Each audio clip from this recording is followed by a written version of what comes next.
Hello दोस्तों, कैसे हैं सब। मेरा नाम है हिमांशु और मैं स्वागत करता हूं आप सबका आपके अपने चैनल कॉमिक वर्ल्ड पर। तो चलिए दोस्तों, शुरू करते हैं राज कॉमिक्स में बाकेलाल सीरीज़ की कॉमिक मैं नहीं छोड़ूंगा का दूसरा और अंतिम भाग। और तब महाराज उठिए।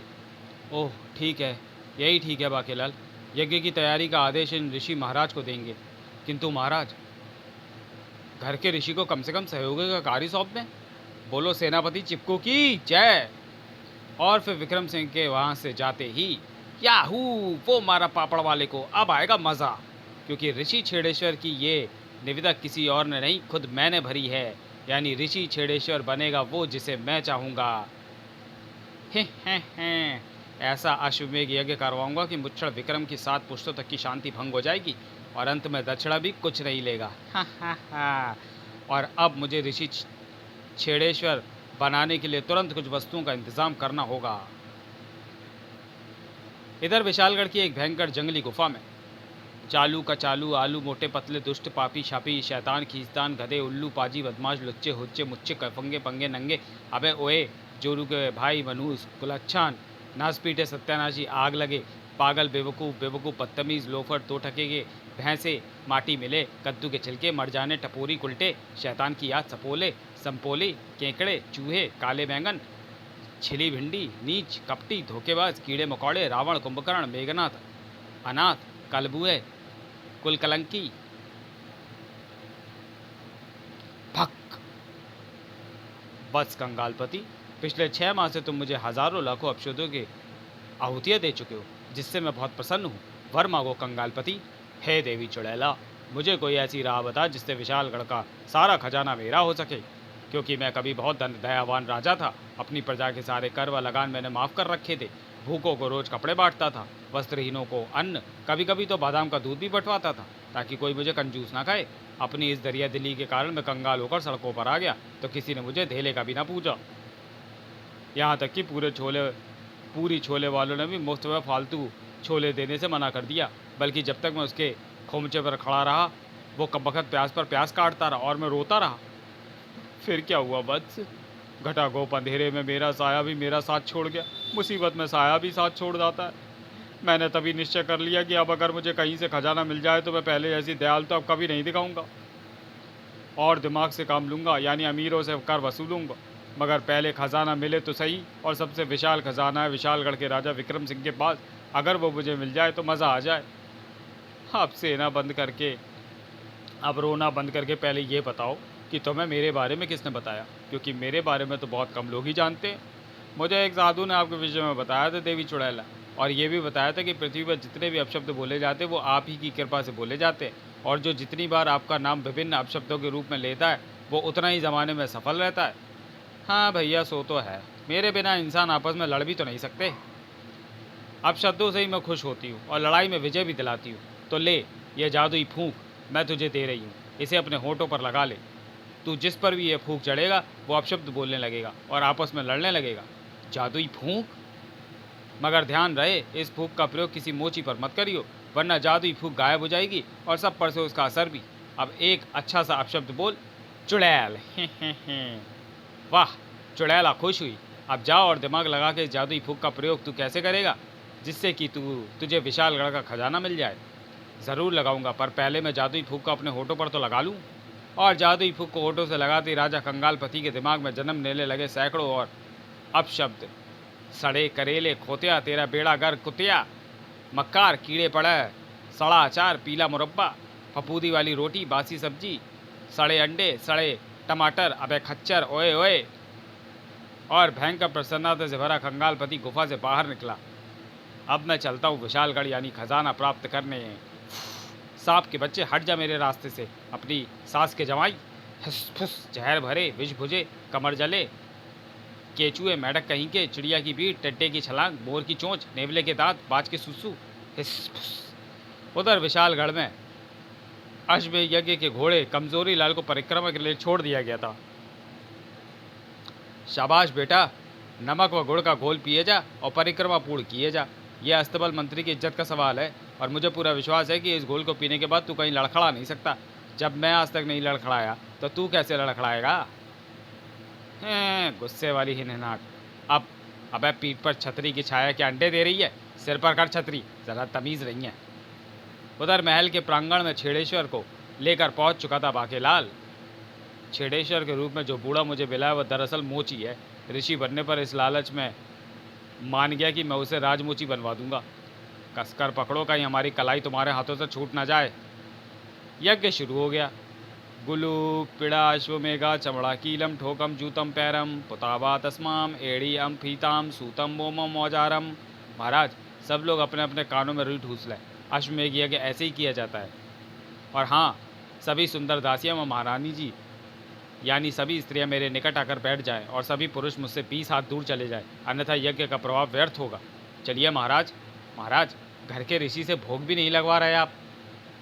दासियों, तुम सब मेरी टांगें दबाओ। महारानी जी, आप मेरा माथा दबाएं। अश्वमेघ यज्ञ ऐसे ही किया जाता है। तभी एक दासी लड़खड़ा कर गिरी और महारानी जी, मेरी चप्पल टूट गई। चप्पल टूट गई? जुड़वाई का 1 पैसा लूँगा। सिलाई करनी है, कील ठोक दूँ? ओह, मेरा मतलब है कि तुम चप्पल बाद में जुड़वा लेना। अश्वमेघ यज्ञ के समय चप्पल जूतों के नाम नहीं लेते। बाकेलाल, 20 हाथ दूर से हमें ठीक से कुछ दिखाई नहीं पड़ रहा। आखिर अश्वमेघ यज्ञ में क्या हो रहा है? हमें तो श्लोक भी सुनाई नहीं पड़ रहे। कानों में रुई ठूसी हो तो बहरे को भी सुनाई नहीं पड़ेगा। महाराज, चुपचाप बैठे रहिए। अश्वमेघ यज्ञ समाप्त होते ही ऋषि छेड़ेश्वर एक दासी को देखकर सीटी बजाएंगे। तब हमें उठकर उनके निकट पहुंचना है। उनसे प्रसाद व सूखे कुएं के जल का चरणामृत ग्रहण करना है और जयराम जी की करनी है। पर महारानी, ऋषि छेड़ेश्वर का माथा क्यों दबा रही है? कभी मेरा तो दबाया नहीं। महारानी जी ऋषि छेड़ेश्वर को तिलक कर रही है। महाराज, लगता है आपको आंखें में सुलेमानी सूरमा लगवाना पड़ेगा। महाराज, ये अच्छी बात नहीं। घर के ऋषि को यज्ञ की लकड़ियां जलाने की आज्ञा दे देते। सेनापति, दोबारा घर के ऋषि का नाम जुबान पर मत लाना। दासी, मेरे लिए दूध लाओ, क्योंकि मैं सिर्फ दूध पीता हूँ। मेरे दांत नहीं है, इसलिए मैं कुछ खा नहीं सकता। कुछ देर बाद, दूध लीजिए ऋषिवर। दूध में मलाई मारी है ना? सुना है दूध में मलाई मार के खाओ तो बुढ़ापे में भी नए दांतों की कोपले उगाती है। उधर विशालगढ़ के घने जंगल से गुजर रहा था अश्वमेघ यज्ञ का घोड़ा कि अचानक, ठहरो। हाथ इतना लंबा? किसका है बे तू? घबराई हुई है नाट। ये लंबडीग यानी मेरा हाथ है, जिसे मैं जब चाहे लंबा कर सकता हूँ, जब चाहे छोटा। तुम सब इस घोड़े के साथ यहाँ से गुजर कर कहाँ जा रहे हो? इसे छूना मत। यह अश्वमेघ यज्ञ का घोड़ा कमजोरी लाल है। ये गिर गया तो फिर बड़ी मुश्किल से उठेगा, और अगर तुमने इसे हाथ लगाया तो तुम्हें हमसे युद्ध करना पड़ेगा। तुम खामखा मारे जाओगे। भला इसी में है कि धुड़की हो लो। अबे जा जा, ये मेरा इलाका है। यहाँ से हवा को भी तब गुजरने की इजाज़त नहीं होती जब तक वो मेरी कविता ना सुन ले। तेरा घोड़ा अब मैं तब छोड़ूंगा जब तुम सब मेरी कविता सुनोगे, और अगर ना सुने तो मैं तुम्हें जलेबी की तरह मोड़ कर तुम्हारे घर भेज दूंगा। वैसे तो मैं अकेले ही इसे मार देता, पर मामला कविता पर ही निपटा देते हैं। ठीक है, सुनाओ, पर ज़रा जल्दी करो, क्योंकि हमें कमजोरी लाल को परिक्रमा शीघ्र पूरी करानी है। इसका पानी भी खत्म होने वाला है। तो फिर सुनो। एक था गुल, एक थी गुलगुली, दोनों चमन में रहते थे। है ये कहानी बिल्कुल झूठी, मेरे नाना कहते थे। चलो भाई लोगों, लमडिक की कविता ख़त्म हो गई। कहाँ चल दिए? अभी तो रात बाकी है। रात की बात बाकी है, मतलब अभी तो कविता शुरू हुई है। आगे की कविता क्या तुम्हारे पिताश्री आकर सुनाएंगे? सुनो। नानी तेरी मोरनी को मोर ले गए, बाकी जो बचा था काले चोर ले गए। खाके पी के मोटे होके चोर बैठा बैलगाड़ी में, बैलगाड़ी का पहिया टूटकर पहुंचा सीधा ठेले में। नानी तेरी मोरनी को मोर ले गए, बाकी जो बचा था काले चोर ले गए। चोरों की भी खूब खबर ली जंगल के सरदार ने, चोरों को भी खूब सताया मोटे थानेदार ने। नानी तेरी मोरनी को मोर ले गए, बाकी जो बचा था काले चोर ले गए। अच्छी नानी प्यारी नानी रूठा रूठी छोड़ दे, जल्दी से 1 पैसा दे दे, तू कंजूसी छोड़ दे। नानी तेरी मोरनी को मोर ले गए, बाकी जो बचा था काले चोर ले गए। काला चोर दरअसल गोरा था, आटे का नहीं गेहूं का बोरा था, पर मैं सो रहा था, नहीं रो रहा था, शायद धनिया बो रहा था। नानी तेरी मोरनी को मोर ले गए, बाकी जो भी बचा था काले चोर ले गए। चोर ने खाई रोटी, रोटी खा के खाई सोटी, टपकी उसकी राल, साथ बनी थी दाल, दाल में था कंकड़, जय जय शिव शंकर। नानी तेरी मोरनी को मोर ले गए, बाकी जो बचा था काले चोर ले गए। 4 लेन और सुना रही हूँ, ज़रा गौर से सुनिए। आगे नहीं आता किसी और से सुनिए। अच्छा तो हम चलते हैं, तुम भी चलो हम भी चले, चलती रहे ज़िंदगी, न ज़मीन न मंजिल न आसमां, ज़िंदगी है ज़िंदगी। कितनी अच्छी कविता थी। अब जाओ भागो। अरे मुझे कसकर पकड़ना। लेकिन तभी वे जंगल से बाहर ही निकले थे कि उनकी राह रोक ली राजा कंगालपति ने। अबे चौए, अबे चंडुए, अबे गिरगिट, अबे लसूड़े, अबे घोंचू, तूने मुझे इतनी सारी गालियां दी कमकत। तूने गाली दी, अबे लीचड़ गाली दी। गोबर में निकले सख्त गेहूं गाली देता है। दुष्ट पाजी लफंगे गाली देता है। अरे मेरी सांस के जवाइयों, जल्दी चलो, मुझे चक्कर आ रहे हैं। घबराहट वाली हिनहाट। हाँ, इसे अश्वमेघ यज्ञ की परिक्रमा पूर्ण करवाकर मैं ले जाऊंगा विशालगढ़, और मैं प्राप्त करूंगा विशालगढ़ का खजाना। हा। गाली देता है, कीचड़ की बदबू, कीड़े पड़ा वाली गाली देता मुझे। खोपड़ी के भूसे, भूसे की रुई, औधी खोपड़ी के बाल। तूने अस्तबल मंत्री को गाली दी, या सारी गालियां मटके में और मटका तेरे पेट में। अब चुप कर चप्पू की औलाद, वरना तेरी जुबान काटकर पेट पर लटका लगा दूंगा। इधर यज्ञ स्थल पर ऋषि छेड़ेश्वर ने बजाई सीटी और लीजिए महाराज, ऋषि छेड़ेश्वर ने दासी को सीटी बजा दी है। आइए अब चलें, यानी यज्ञ खत्म हो गया। मैं दासी को चप्पल देकर आता हूँ। यज्ञ समाप्त हो गया, अब मेरी दक्षिणा लाओ बड़ी जल्दी। पर तुमने तो निविदा में ये लिखा था कि तुम दक्षिणा कुछ नहीं लोगे, तो फिर लाओ कुछ नहीं दो। बाकेलाल, ये क्या चक्कर है? महाराज, इसे कुछ नहीं देना पड़ेगा या खजाना? कुछ नहीं दो, वरना सारा खजाना दो, अन्यथा मैं अश्वमेध यज्ञ के प्रभाव को व्यर्थ करता हूँ, और ऐसा करते ही प्रलय आ जाएगी। जूते फट जाएंगे, चप्पलें टूट जाएंगी, पैर छिल जाएंगे। महाराज, इसे खजाना दे दीजिए, वरना अनर्थ हो जाएगा। ठीक है महारानी। सेनापति, इसे खजाना दक्षिणा में दे दो। याहू, वो मारा पापड़ वाले को। आया मजा। घर के ऋषि को छोड़कर बाहर का बुला, और बुला। आओ ऋषिवर। बाकेलाल, बिना खजाने के राज्य कैसे चलेगा? बिना हमारे भी कैसे चलता महाराज? ऋषि छेड़ेश्वर क्रोधित हो जाते तो शाप देकर हमको भस्म कर डालते। खजाना तो और इकट्ठा कर लेंगे। तुम करते रहना इकट्ठा, पर जो इकट्ठा है वो मैं लेने आया हूँ। तुम कौन हो? अश्वमेध यज्ञ का घोड़ा कमजोरी लाल तुम्हारे पास कहाँ से आया? छोड़ो उसे। नहीं, मैं नहीं छोड़ूंगा। मैं हूँ कंगाल देश का राजा कंगालपति। तुम मेरा वक्त खराब ना करो, इसलिए मैं तुम पर भी जादुई फूंक फेंकता हूँ। चल मेरी जादुई फूंक। अरे ये क्या? अरे चुड़ैल दुष्टा, डंकनी कटखनी काली भूतनी, तूने मुझे गाली क्यों नहीं दी? क्या कहा? मैं चुड़ैल, मैं दुष्टा, मैं काली भूतनी? तू नर चुड़ैल, तू दुष्ट, तू काला भूत, बालों वाले टकले। और तू क्या कह रहा था मुझे? बालों वाला टकला। एक बार नहीं 1000 बार कहूँगा। टकला, टकलू, टकला। भाई मोटे, भाई मुच्छड़, भाई मनूस, भाई मोटे कद्दू, भाई उल्लू। बाकेलाल, बदमाश पाजी, तुमने मुझे मोटा कहा? हाँ, मुच्छड़ भी कहा, मनूस भी। बाकेलाल, दुष्ट शैतान, अब मैं और बर्दाश्त नहीं कर सकता। मुझे छोड़ दे भैंसे, वरना एक ही घूसे में चित्त कर दूंगा। मोटे, छोड़ दे पतले को। इसी बात पर जोर से बोलो। गाली देना पाप है, तेरे घर में सांप है। आ क्या कहा? मेरे घर में सांप है? नारा मंत्री के बच्चे, दाल दाल कच्चे, तेरे घर में अजगर है। इस लड़ाई का फायदा उठाकर राजा कंगालपति आ पहुंचा राजकोष में, जहां तू खड़ा खड़ा क्या कर रहा है? चल, खजाना मेरे घर पहुंचाने में मेरी मदद कर, शाप देकर मुर्गी का अंडा बना दूंगा। मेरे तो सिर में दर्द हो रहा है, वरना मैं ही उठवा कर पहुंचवा देता।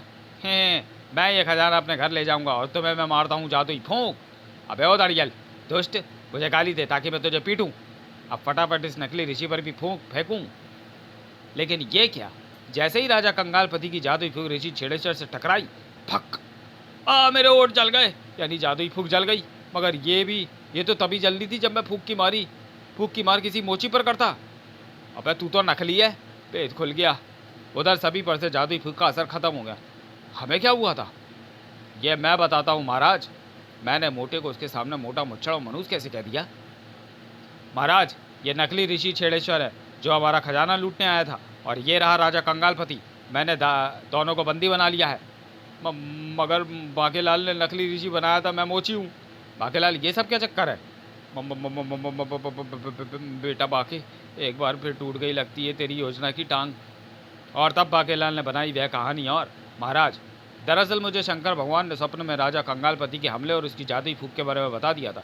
इसलिए मैंने ऋषि छेड़ेश्वर के रूप में एक मोची को बिठा दिया था, ताकि जैसे ही राजा कंगालपति जादुई फूंक का वार करे, वैसे ही न सिर्फ उसकी जादुई फूंक ही जल जाए, बल्कि सब पर से भी उसका असर समाप्त हो जाए, अन्यथा खजाना लुट जाता। महाराज, आए रे फूटी किस्मत। इतना सुनते ही मेरे प्यारे बाकेलाल, अच्छी वाली पुच्ची। तब महाराज, कमजोरी लाल की परिक्रमा पूर्ण हो गई। शब मुहूर्त समाप्त होने में अब कुछ ही घंटे शेष बचे, और यज्ञ इन्हीं घंटों में पूर्ण होना चाहिए। मगर बिना ऋषि के यज्ञ कैसे होगा? मैं ऋषि को ले आया हूँ महाराज। ओह, तुम्हारे घर वाला ऋषि? फूटी किस्मत। बोलो, मरे हुए मुर्दे की जय। बाकेलाल का एक ही सपना, विशालगढ़ हो अपना समाप्त।